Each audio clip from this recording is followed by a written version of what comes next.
1 in 5 Americans suffer from chronic pain. Many are now using CBD for relief.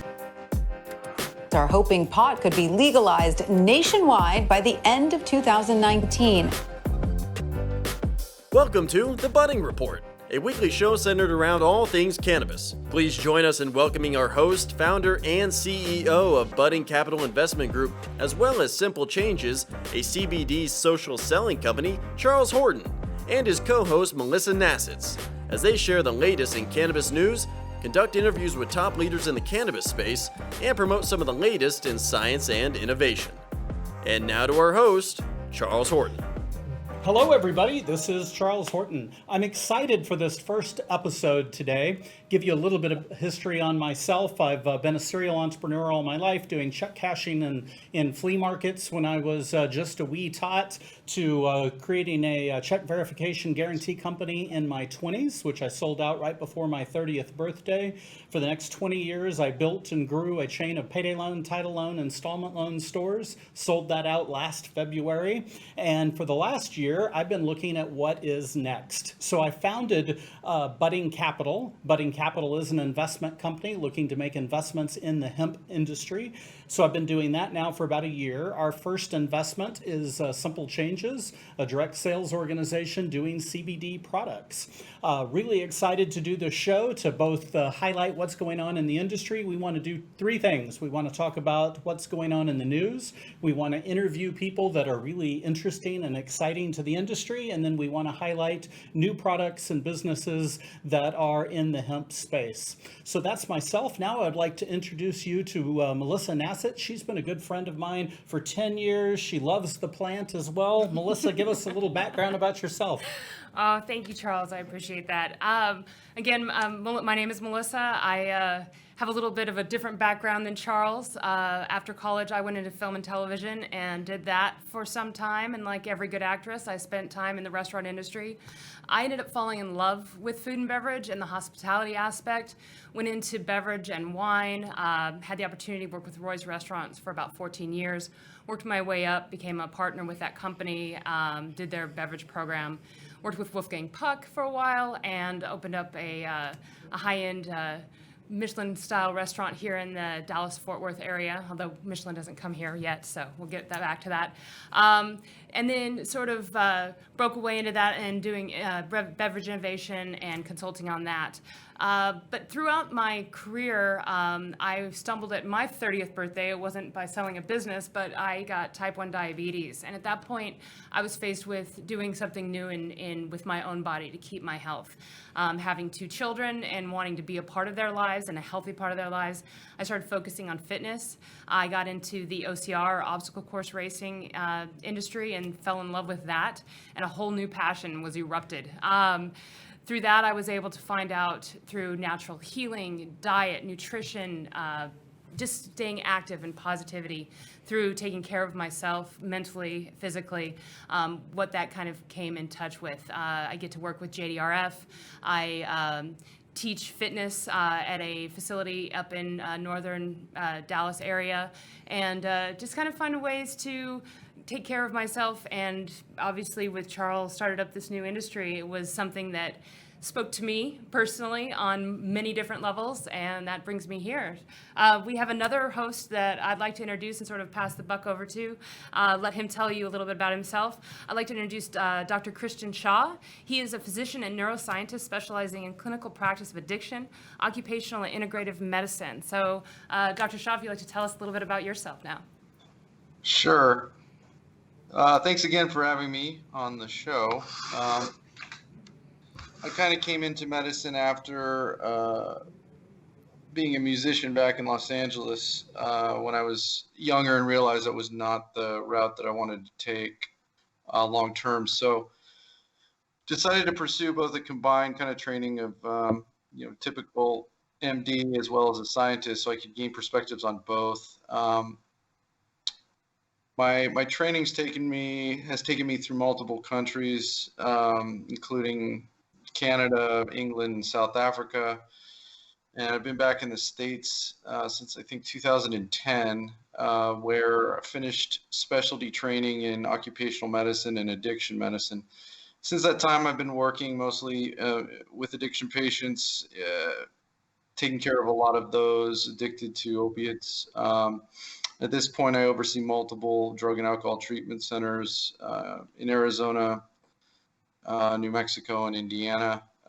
And more recently, I became interested in the therapeutic potential of CBD and other cannabinoids. And so I've been doing my own kind of case studies on patients and seeing some tremendous results. And so I'm just happy to be part of this discussion, and I'll let you move on from here. Hey, how impressed I am with what you do, and I'm looking forward to working with you. I had 3 friends that died between June and December of last year from opioid addictions, and that's one of the things that I'm most excited about with the potential of the hemp plant is coming up with other alternative medicines that aren't addictive and don't kill you. So really excited to be working with you. Well, I'll introduce our guest today. Next, we have Denise Mahaffey. She's the co-founder of Canna World Expo. Her career highlight, she's NFL TIG Pro Bowl Computers for Kids producer, Xerox North America reseller, advisory council consultant, Global Hemp CBD Media Industry Foundation 2013 through present. And when we were doing our initial talk, boy, does she have a good background on hemp that I'll want her to share. I'll stop there and let Denise say anything else she wants to say about herself. Denise. Hi there. Thank you for having us. I'm with the co-founder of Canna World Expo, Jessica Chandler. We're calling in from Las Vegas, where it's very hot. I'm sure it's hot here than it is where you are. Yeah. So as far as my background goes, my dear friends call me CBD OG, which means I was literally on the ground from day one with the CBD initiative to create world education that went from the United States all around the world, through South America, up through Mexico, up into Canada, through Europe, and finally made it full circle to the United States in 2018 with the passing of the Farm Bill. So the reason why individuals and business owners know about CBD is because the 7 years that it took in order to create that body of world education. So that happens to be my background. This beautiful woman was the one who encouraged me to do it when I thought I was going to go to jail for even talking about it back then. It was a different time and a different place. So I'm grateful for how far the industry's come, and we have so much yet to do. Society's certainly been changing through the last 10 years, hasn't it? Yes, it has. Well, you briefly introduced Jessica Chandler. She is the other co-founder of Canna World Expo, retired president of SLR Research, global autoimmune research and diagnostic sales company out of Carlsbad. For 20 years, she's established industry standards furthering autoimmune disease. I'm a big fan of that, as well as research diagnostic standards. It looks like you've got a ton of experience, large audience and business leaders, including YPO and EO, and extensive networks, educating on business, life, relationships, and real estate. I'd love to hear a little bit more about you as well, Jessica. Well, my background is a bit varied. As you stated, I do come from the autoimmune world, where I have been involved in research and diagnostics for well over 20 years. So my clients included some of the largest companies in the world, such as Siemens, Abbott, industry standards through Quest Diagnostics, through the NIH, and a variety of different agencies as well. And that's kind of where I originally started getting into this whole industry, because the donors, the patients, a lot of the people that have these diseases were seeking relief from their pain, from their symptoms, what they were experiencing through these various diseases. And that was cannabis in a variety of different forms. And that's where, for me, the research on the medical aspect for the plant, all varieties, all aspects of it, became sort of a passion for me. And when my dear friend ended up having this wonderful opportunity going into her role, it was just such a blessing and wonderful opportunity. I was like, you have to do this. And years later, here we are now, changing the world and trying to do our best to make a difference globally with educating and bringing these various messages and information out to everyone.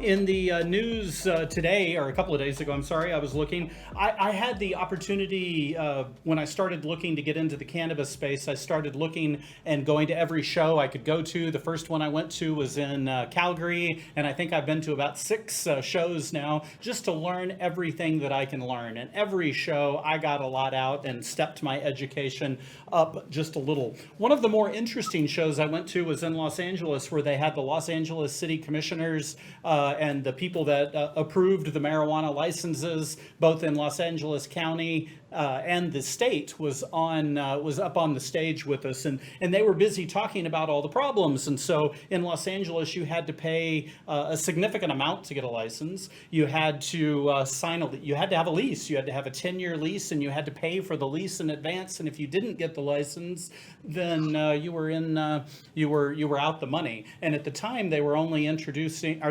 approving a very small percentage of the licenses that were approved, and they were up on stage talking about all the difficulties because people were still out selling marijuana illegally and cutting out the tax revenue that can come from it, and people were actually physically setting up stores without licenses. So the city would come along and they would cut off your power or your water in hopes of getting you to stop, but then you would just move and go over and open another store. And as a serial entrepreneur, I'm thinking the solution to this is really easy and really simple.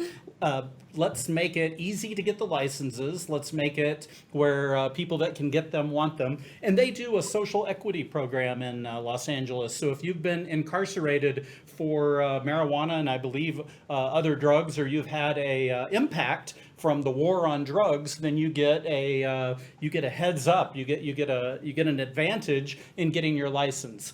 And they talked about that program too. I wasn't for it as an entrepreneur originally, but as I heard more about it, I became a fan of it. But they're talking now about introducing new guidelines into Los Angeles County, and the new guidelines that they're talking about doing is granting temporary approval for all social equity license applicants. So that's a big step. Allowing applicants and businesses to relocate within the city. Currently, applicants are required to find a location and stick with it throughout the licensing process, and that really caused a big problem. Again, if you are talking about people with that are using the social equity advantage to get in, they generally don't have money. That's why they're getting this advantage. So how are they supposed to pay for the rent and the other costs involved in doing the licensing process? Well, what you have to do is you have to find a partner with money that joins in with you. And then they also had for a while they were selling the licenses, so they would just get the license and sell it. Other rules on that: limiting new storefront retail licenses and delivering licenses to social equity applicants only through 2020, and improving processes to minimize predatory practices in the social equity program. Guests or Melissa, you have any thoughts on this? These new news in Los Angeles County? Honestly, the fact that they're allowing people that have had issues with marijuana in the past due to mass incarcerations, being turned into a criminal for something that's now being legalized, I think that's a great opportunity. That's actually a way to turn and create an equal opportunity. So I'm sure that there are those that probably could find a million reasons why it's not necessary, but I think that that's a way to give people a step up. So I think that's, as far as a completely unprofessional opinion, I can see some good coming of that for sure. So I came to your decision as well in this, or your view of it, but being an entrepreneur, when I first started it, I'm kind of thinking, so I can't get in the industry at all, and is that because you don't have a rap sheet fair at all? But yeah, if I would have had a rap sheet, I could get on and get that. But I'm very excited that they, at least when I was in the program, they said that they were stopping the ability to just get the license and then sell it for millions and millions and millions of dollars. But the real problem is, at least in Los Angeles County right now, the taxation is so high that you can't possibly make a profit. So not only are you coming up with all of this money, you're really hoping that somebody larger is going to come in and buy your business out, because you're paying huge taxes because marijuana is federally illegal. You're having to pay tax on all of your business expenses. Then on top of that, they have ever-growing city taxes and state taxes, and they're continuing to push those up. You have any solutions to that, Melissa? Well, I think the opportunity with creating the industry in other states might give a way for states to rebound, especially after all of the business closures due to COVID. Yep. So I could see that being a benefit for states that don't have open sale right now. However, as far as fixing what's going on with overtaxation in California, you'd have to go to another expert for that. That's above this pay grade here. Okay, well, let's get to our industry guests today. Back to Denise and Jessica. And I wanted to start out. I believe it was Denise that was telling me all that she's gone through to get where we are today, because it is a different environment entirely. 6-8 years ago, selling CBD was illegal. And so, Denise, if you would talk a little bit about that first, I'd love it. Sure. So back in the day, nobody knew what CBD was. It was difficult to differentiate between hemp and full cannabis, marijuana. So when I, as a member of the media, was seeking the ability to talk about it through the news, I had so many doors slammed in my face, I can't even begin to tell you. It was a labor of love.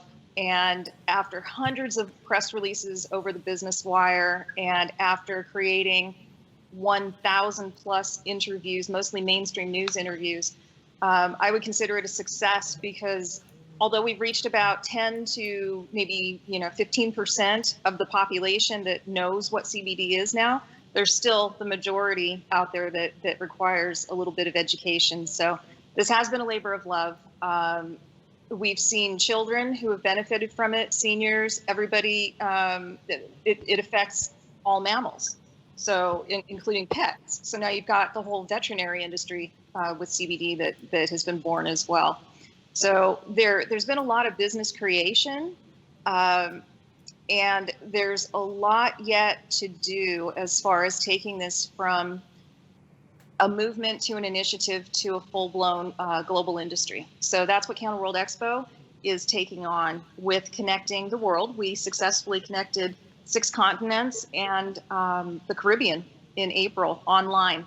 It was all online. We're going to continue to do it all online, because that's the easiest way to get everybody together, and do this 3 times a year, and bring in industry professionals, proven businesses, healing professionals, people from legal, from investments, from the marketing side of things, from policy, to really help those around the world who are interested in creating this industry for themselves, to learn from what's been done in the past and where we need to take this as a full-blown world industry.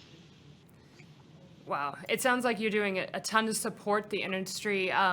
What are you doing as far as with growth within the industry, beyond just the education? I mean, I remember growing up in hemp clothing, people were getting confused about whether that would be legal. I mean, I'm sort of dating myself at this point, but so I mean, it sounds like with your expo, you're educating.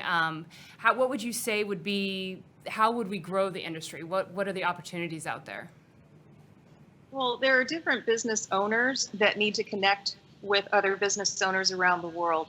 So that's what it is. It's a business networking platform. So we're able to help connect. Let's just say this Friday, for example, we have 2 renowned healers, one from the United States, one from Jamaica. And the knowledge base that they have combined is incredible. So being able to put them together and using that life force to drive the industry forward that's what we do. We certainly picked a good time to decide to do a virtual, to do virtual, and I think I cut you off, Jessica, but I'll let you go in just a second. Next question, how can our audience support Canna World Expo? I'll take that one, sure.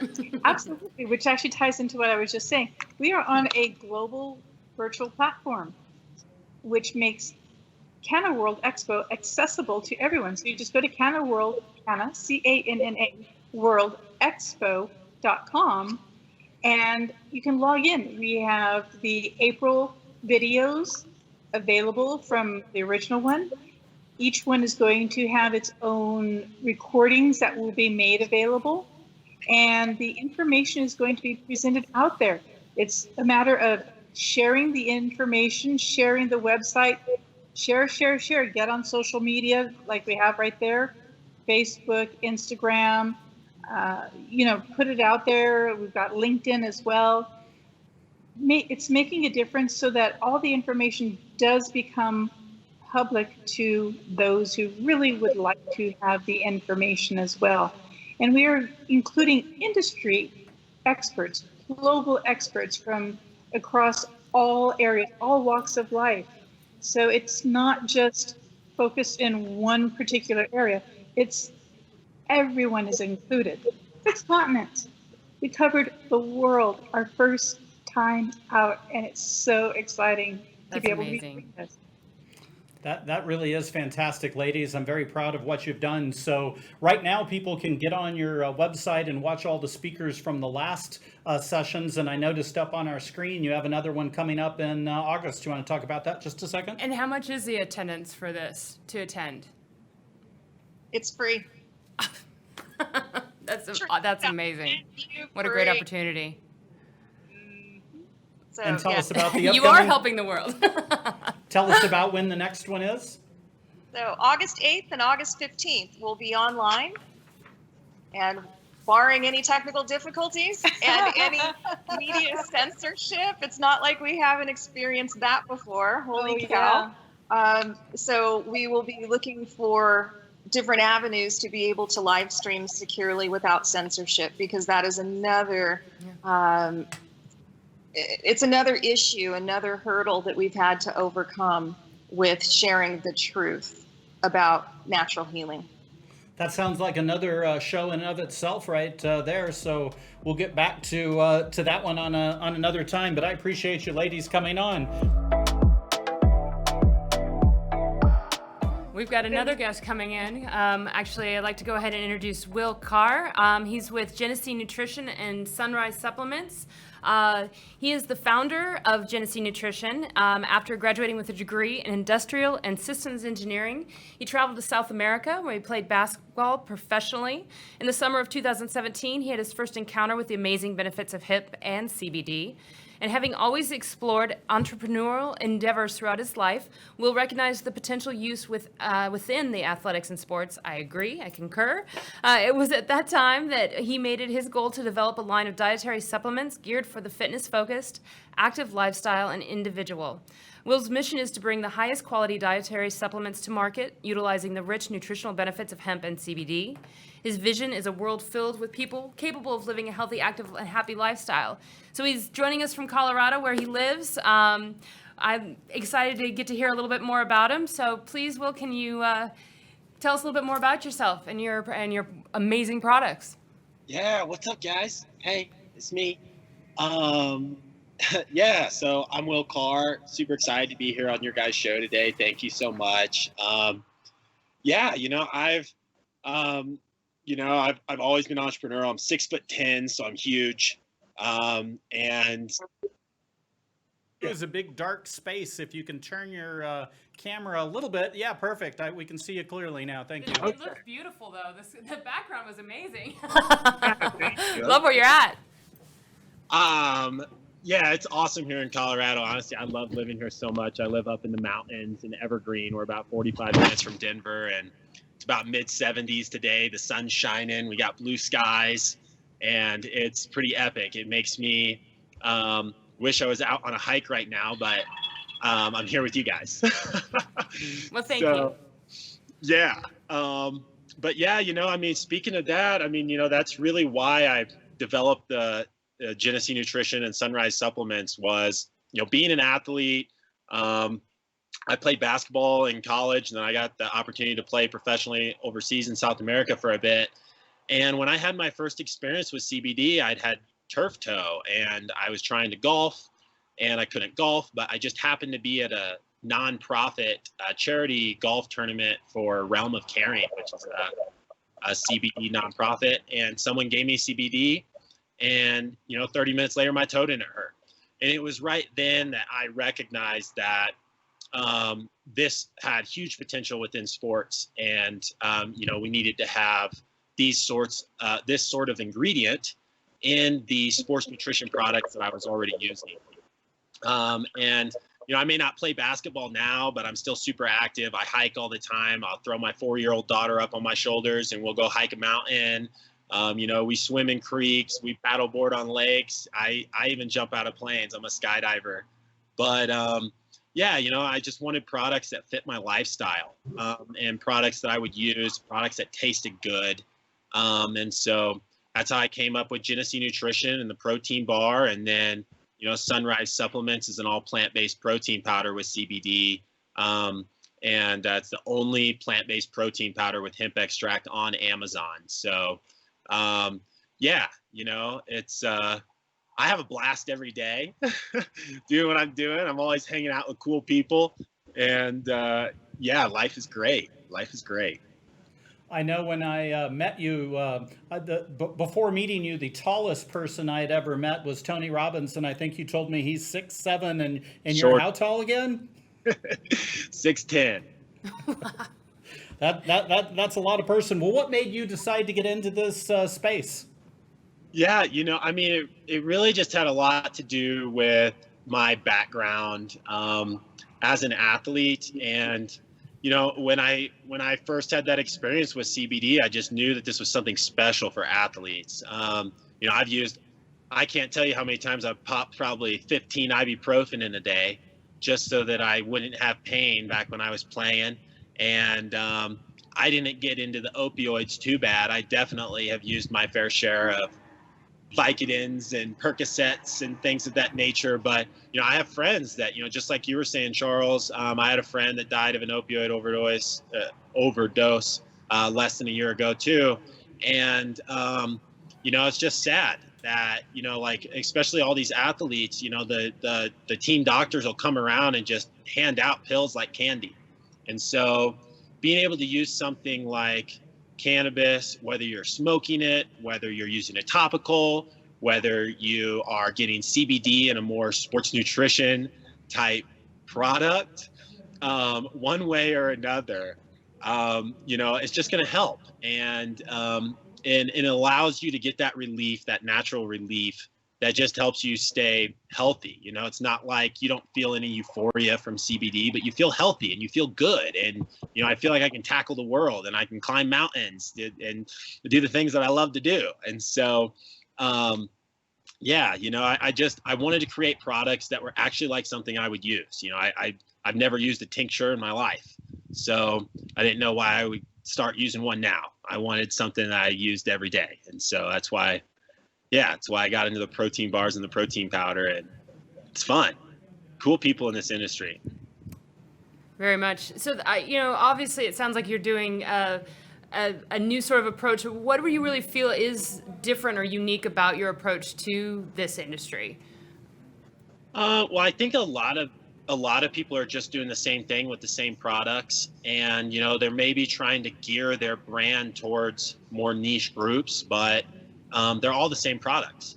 And so I think what's really different about what we're doing is, I don't look at CBD as like a standalone product or any of the cannabinoids. I doubt we have time to get into the discussion on all the different cannabinoids today, but it's like, I don't look at them as a standalone product, although they could be. That's just not how I see the market. I see CBD and cannabinoids much more as an ingredient to be added into other products where it makes sense. And sports nutrition, for the anti-inflammation that you get from CBD, is just 100% makes sense. It's such a perfect fit. And so, yeah, I think that there's a lot of people out there doing really, really cool stuff.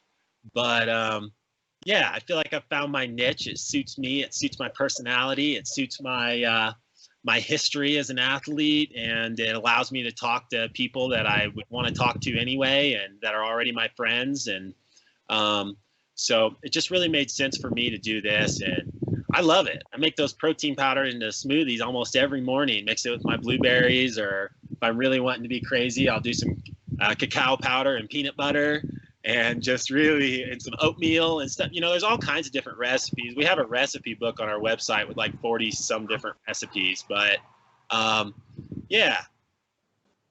I love your passion for what you do, and especially your passion for the plant. Dr. Shaw, I'd love to get any questions or comments you might have on Genesee. Sure. So I think you brought up some great points with the idea of utilizing CBD and cannabinoids as an add-on ingredient, and in my opinion, it's going to be extremely helpful for athletes and those in the sports and fitness industry to really push this, because I think although certain physicians are becoming more open to the idea of CBD and other cannabinoid-based medicine, it really is going to take individuals such as yourself to push this, as long as you have rationale behind it. It makes sense that you can tell people that listen to you and trust you that you're quoting from legitimate studies. I think it's a great thing. And when I started to see this whole CBD industry explode, which I think started to occur, in my timeline around 2017, 2018. I've been following it since I was back in training in like 2012, but for some reason around 2016, 2017, it just really started to become popularized. And then by 2018, it just exploded.